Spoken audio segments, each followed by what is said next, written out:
টাইমিটলৈ স্বাগতম জনাইছো আৰু এই মুহূৰ্তত আন এটা ডাঙৰ খবৰ লৈ আহিছো এইবাৰ অসমীয়াৰ জাতি মাটি ভেটি সুৰক্ষিত হবই চৰকাৰে যিদৰে প্ৰতিশ্ৰুতি দিছিল সেইমতে এতিয়া কাম কৰিব অবৈধ বাংলাদেশী বহিষ্কাৰ কৰিবই অবৈধ বাংলাদেশী বহিষ্কাৰ কৰাৰ সন্দৰ্ভত এতিয়া চৰকাৰৰ নিজৰ স্থিতি স্পষ্ট কৰিছে আৰু কঠোৰ হৈ পৰিছে ৰাজ্যৰ মুখ্যমন্ত্ৰী ডক্টৰ হিমন্ত বিশ্ব শৰ্মা এটো বাংলাদেশী থাকিব নোৱাৰিব অসমত ৰাজ্যৰ মুখ্যমন্ত্ৰী গৰাকী আজি সদনত উদ্দাত্ত ভাষণেৰে এই কথা উল্লেখ কৰিছে চৰকাৰ স্থিতি স্পষ্ট কৰিছে এটা এটাকৈ অবৈধ বাংলাদেশী বিচাৰি উলিওৱা হ'ব এনআৰসিত নাম থাকক বা নাথাকক বহু লোকে যেহেতু এনআৰসিৰ প্ৰসংগ উত্থাপন কৰিছিল এনআৰসিৰ উদাহৰণ দিছিল কিন্তু এনআৰসিত নাম থাকক বা নাথাকক ডিসি সকলে যিসকলক অবৈধ বাংলাদেশী বুলি ভাবিব তেওঁলোকক বিতৰণ কৰিব এই ৰাজ্য চৰকাৰৰ মুখ্যমন্ত্ৰী ডক্টৰ হিমন্ত বিশ্ব শৰ্মাৰ ডাঙৰ মন্তব্য লৈছে এই মুহূৰ্তত টাইমিটৰ দৰ্শকৰ বাবে ডাঙৰ খবৰ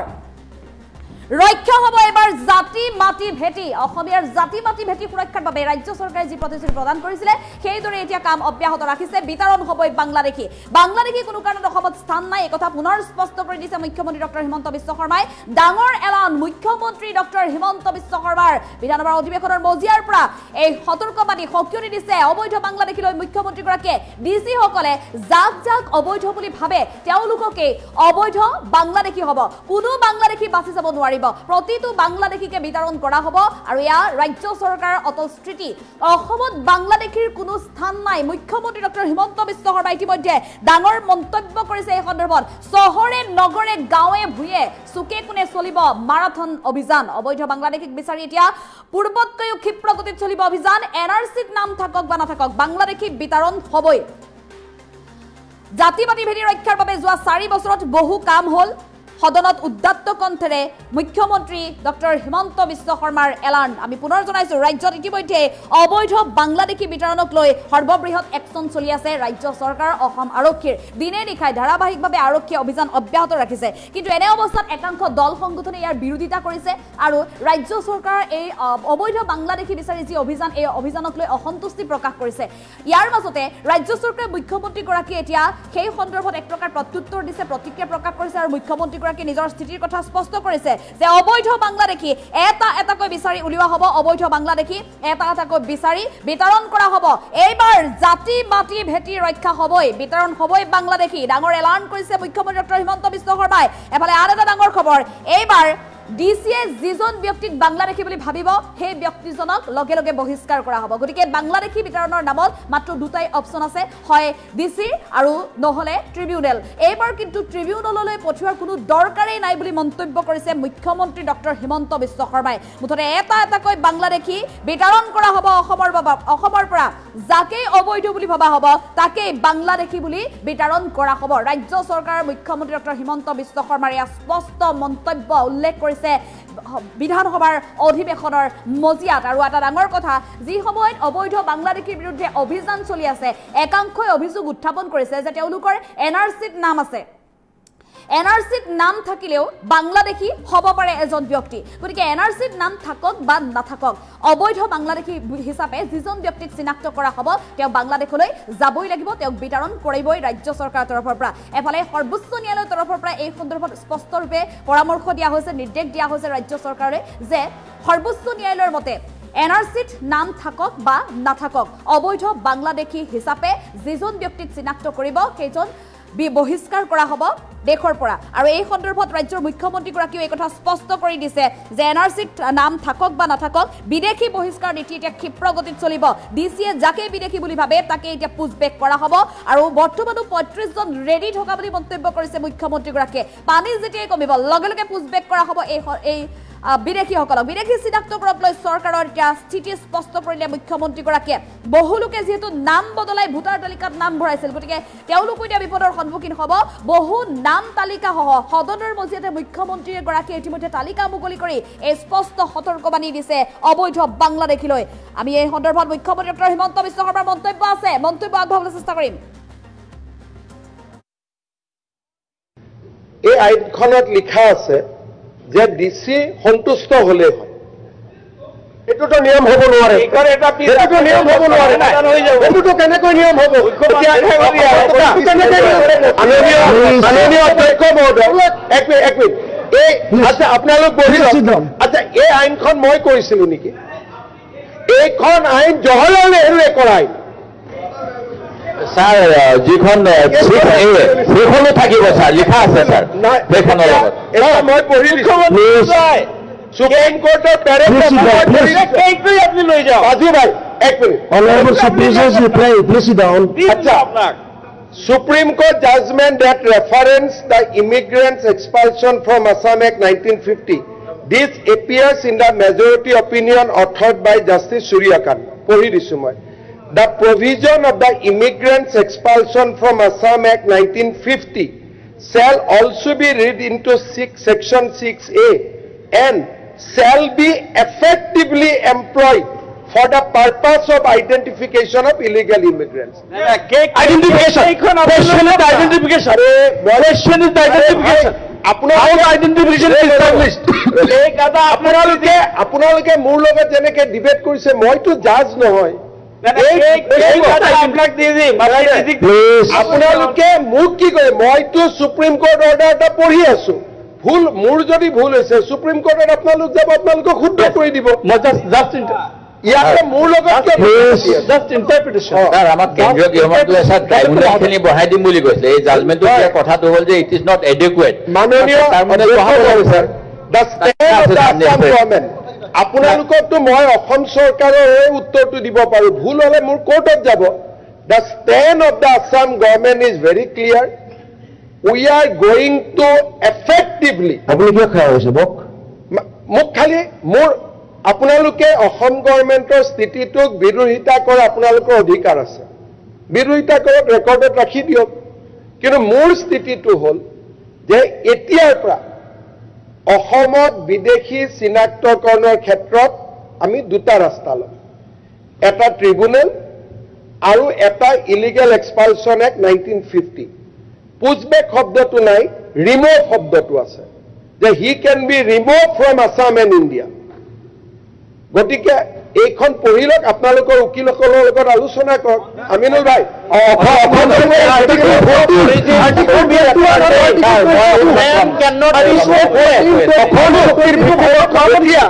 মই আৰু এটা বেলেগ লাইনত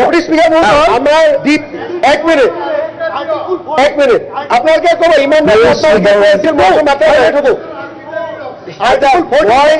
21 ক'ত যাব আৰু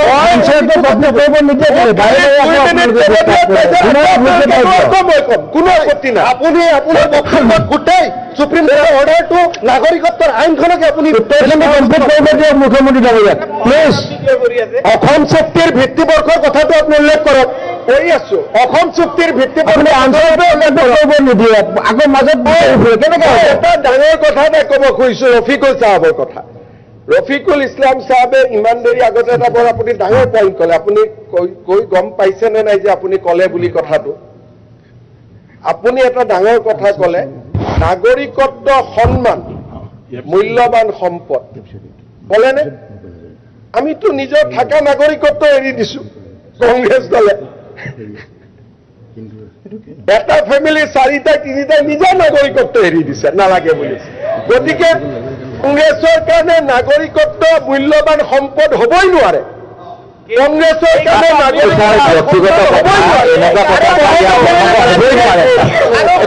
বাংলাদেশ পাকিস্তান বিদেশী নাগৰিকৰ কথা কৈছে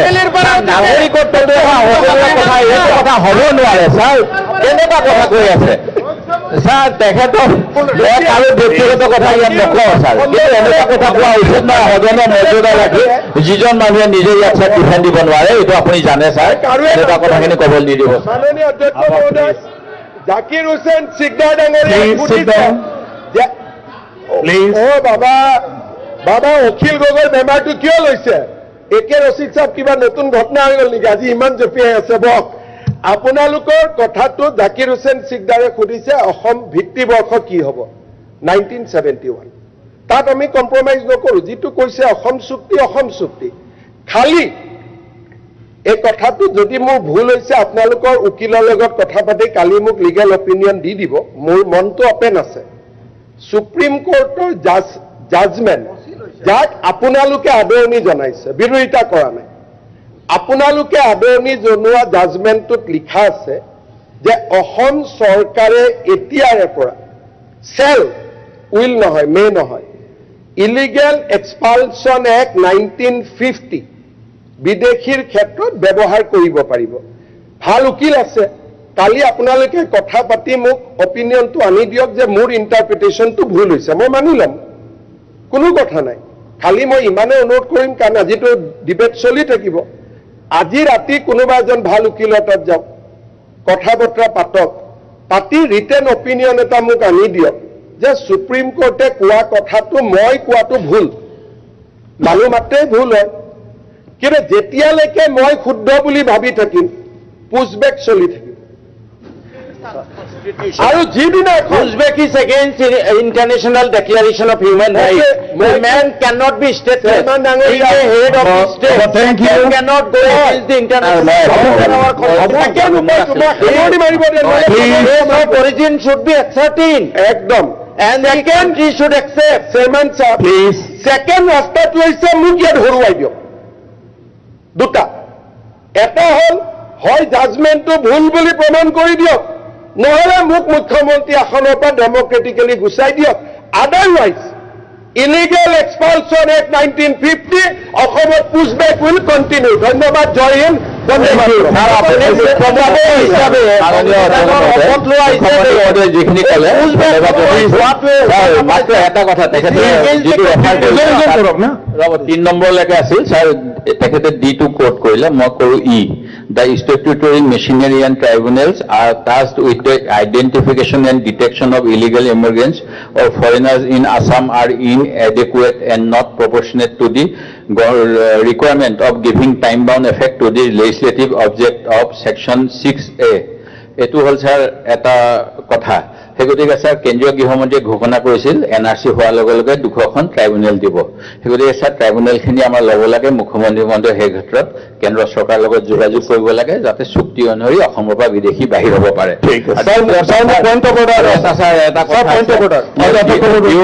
Though the constitution uses the phrase procedure established by law, not due process of law like in the US constitution, সেইকাৰণে ছাৰ যিটো কেছ আছিলে মেনকা গান্ধীৰ কেছ এটা আছিলে, সেই গতিকে ডিউ প্ৰচেছ বা এজ পাৰ এষ্টাব্লিছড ল। আৰু এই যে পুছবেকটোৰ কথা কৈছে ছাৰ, পুছবেকটো যিখন এক্টৰ কথা ক'লে তাত নাই। সেই গতিকে ময়ো আকৌ অনুৰোধ কৰিছোঁ যে নিয়ম অনুসৰি কৰক, আপত্তি নাই, বিদেশী মুক্ত অসম কৰক, সেইখিনি আমাৰ দাবী। আৰু অসম চুক্তিৰ কথা কি আপুনি কৰি দিয়ক। এই আইনখনত লিখা আছে যে DC সন্তুষ্ট হ'লে হয়, এইটোতো নিয়ম হ'ব নোৱাৰে, এইটোতো নিয়ম হ'ব নোৱাৰে, এইটোতো কেনেকৈ নিয়ম হ'ব? মাননীয় অধ্যক্ষ মহোদয়, এক মিনিট, এই আচ্ছা আপোনালোক বহি লওক। আচ্ছা, এই আইনখন মই কৰিছিলো নেকি? এইখন আইন জৱাহৰলাল নেহৰুৱে কৰা আইন। ছাৰ যিখন সেইখনো থাকিব ছাৰ, লিখা আছে ছাৰ সেইখনৰ লগত। মই পঢ়ি সুপ্ৰিম কোৰ্টৰ আপুনি লৈ যাওক। আজি ভাই এক minute, Supreme Court judgment that reference the immigrants expulsion from Assam Act 1950. This appears in the majority opinion authored by Justice Surya Kant. পঢ়ি দিছো মই। The provision of the immigrants expulsion from Assam Act 1950 shall also be read into Section 6A and shall be effectively employed for the purpose of identification of illegal immigrants. Identification.